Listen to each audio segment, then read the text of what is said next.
I had like a really shitty band towards the end of high school that was like sounded like something in between like Sublime and Rage Against the Machine called Rebel Music. That was like not good. Like not a good band.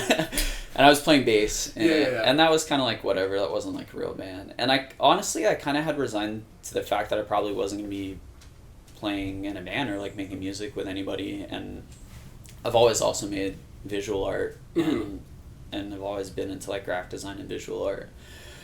And I think that kind of took over for a long time, especially like after high school. And then for a year I went to art school. And you went to art school? Yeah, I went to art school in England. I went to art school in London for a year and like hated it. Graphic design. Uh-huh. Well, wait, what was the plan? I don't know. Mm-hmm. Just like to learn as much as I could in general and like just make art and make music. I think honestly, to be completely honest with you, I thought I would go to art school and start a band.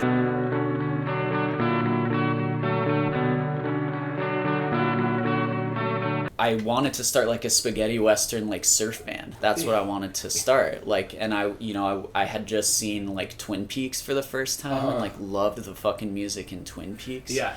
And like just started listening to like Dirty Beaches and shit like that. And I loved oldies music, you know?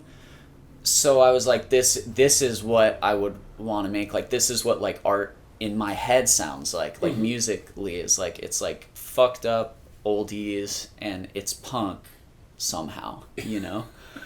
So yeah, I started writing songs and I started playing music with a few different people and nothing really gelled and stuck. And then I met this guy, Paul, who I met actually through screen printing because he had a screen printing shop and he would sometimes outsource jobs to the shop that I was working for because we were a bigger shop. And I actually I met up with him to buy some equipment because at a certain point I realized that like I wasn't getting paid very much money and this company was making a fuck ton of money. So I started printing shit on the side and I knew a bunch of bands just from being in LA. And so I started printing merch for people. I started making merch for this band, The Shrine, who were like another West LA band. Yeah. And Josh and I grew up together, went to like middle school and high school together and like even like jammed like a few times and stuff like that. And so I started essentially doing like all of the merch for them. And it was like a killer side hustle for me. Like all of a sudden, like for the first time I was like, I had like cash flow where I was like, you know, making some money and shit. So I saw that Paul, I think like via Instagram or something or another, like saw that he was selling some equipment. I can't remember what he was selling, like a press or something, an exposure unit or something. So I went and met up with him to like buy this piece of equipment from him, and he mentioned that he played drums. And at some point I hit him up and was just like, hey, would you want to jam sometime? And so we got like an hourly rehearsal space down the street from here, this spot called Expo Studios, and just jammed for like a couple hours one day. And it was like a load of songs that I had kind of had in the pocket that I'd been, you know, wanting to jam with and just like hadn't really played with anybody. And I think like he was aware of the local music scene in the same way that I was, and kind of was listening to like KXLU, you know, like the college radio station and shit. So when we started playing, he kind of like got where I was coming from, I think. And because he also had a background in screen printing, like he was on board for all of the like shirt shit that I was trying to make and all the graphic design stuff that I was trying to do. So that worked really well. And that kind of kicked it off.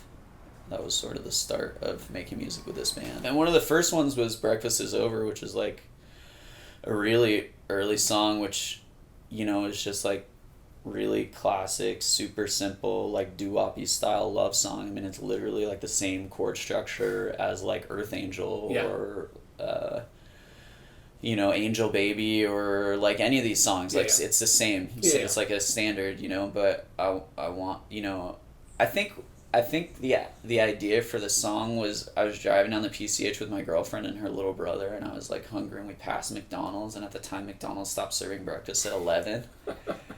And I was like, oh fuck, you know, we could stop at McDonald's. And then I was like, oh, breakfast is over.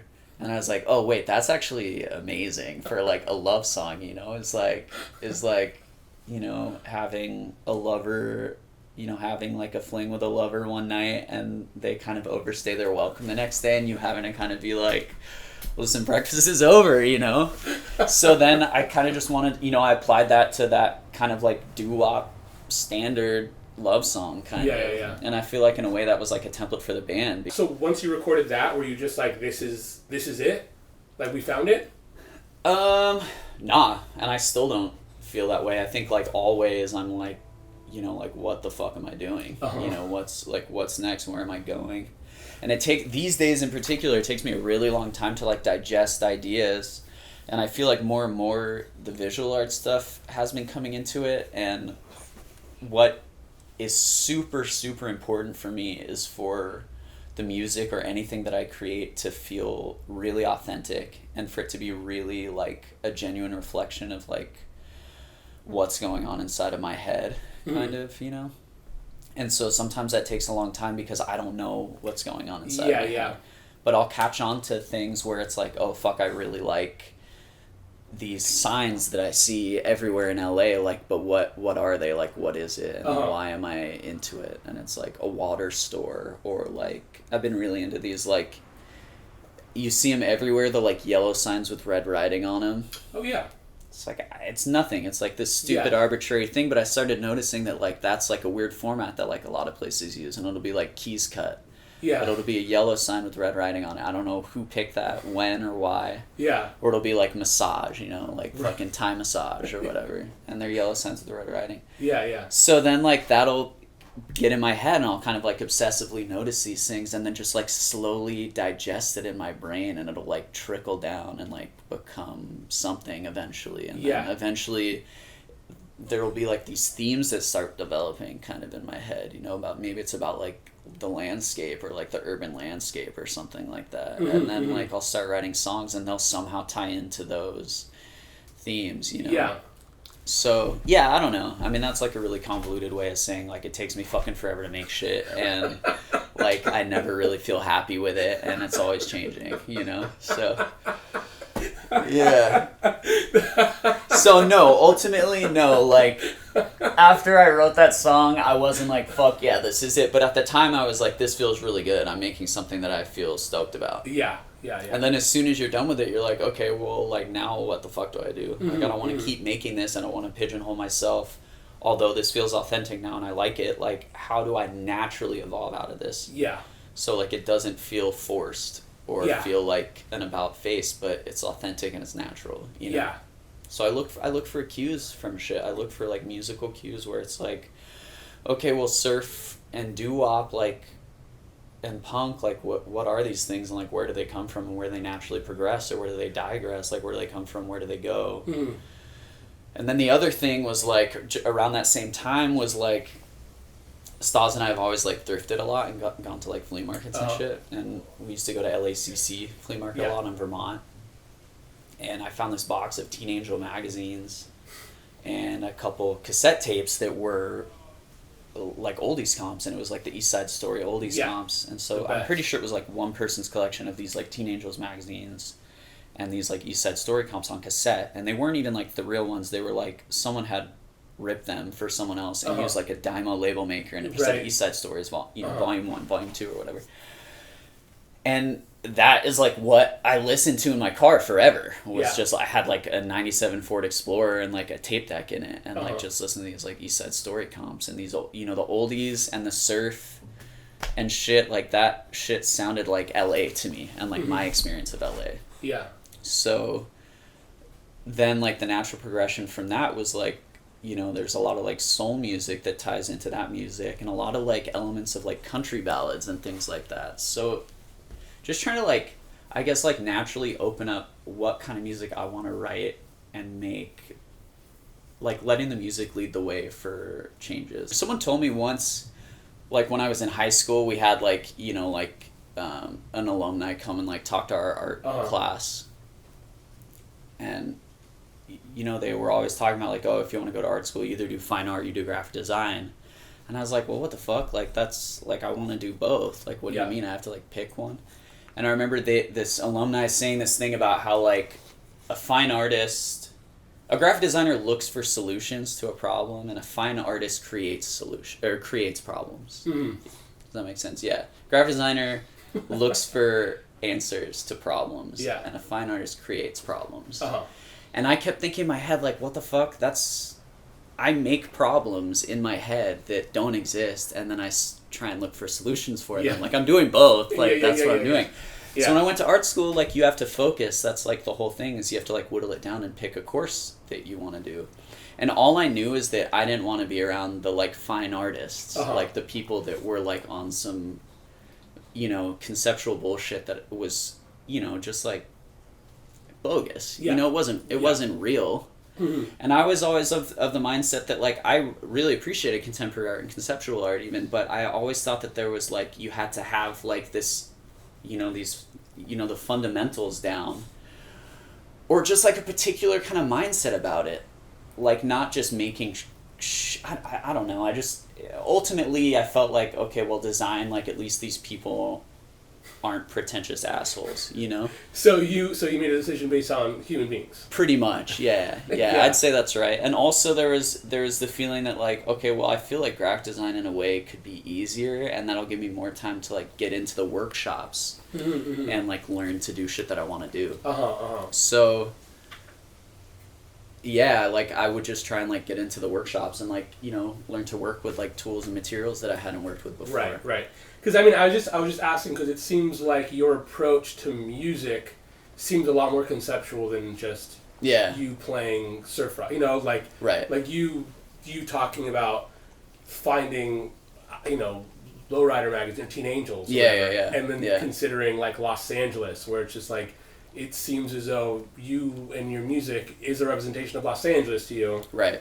Even more so than just kind of like a, hey man, these riffs are cool, you know? Oh, for sure, yeah. Where, like, it just seemed like your thought process. Like, I wonder if, like, people know that about the band. Yeah, I don't know. Maybe not. Having to go through this long process of, like, creative digestion, kind of, for me, even if, like, I don't like the song in, like, 2 years or 3 years or whatever, I still feel proud of it because I know it's authentic for, like, how I got there. If that makes sense. Like, it is, like, in some way or another has a bit of me in it because I went through this stupid like process of, like, trying to get to that point. Kind of, you know?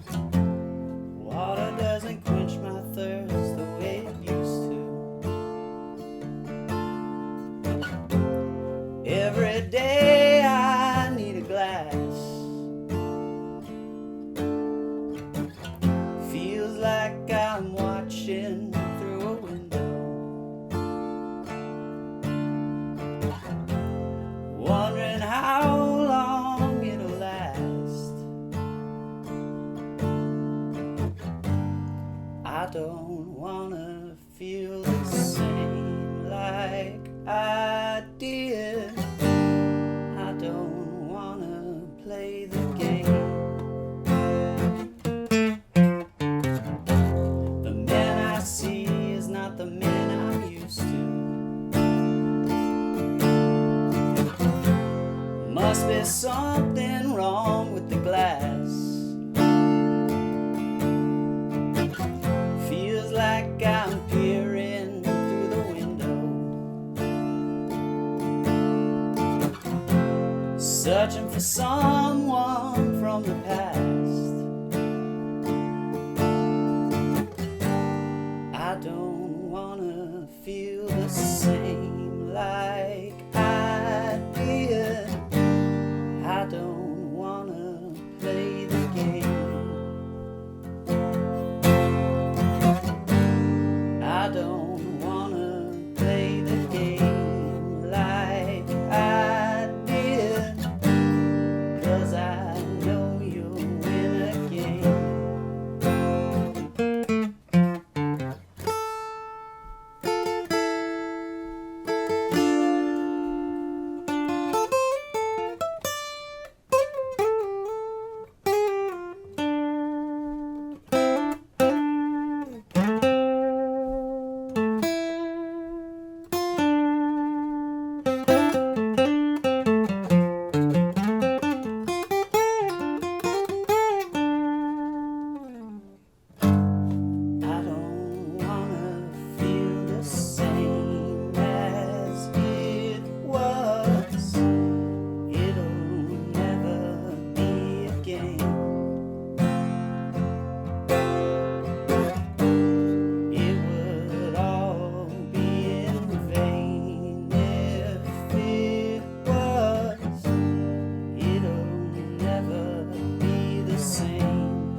have it.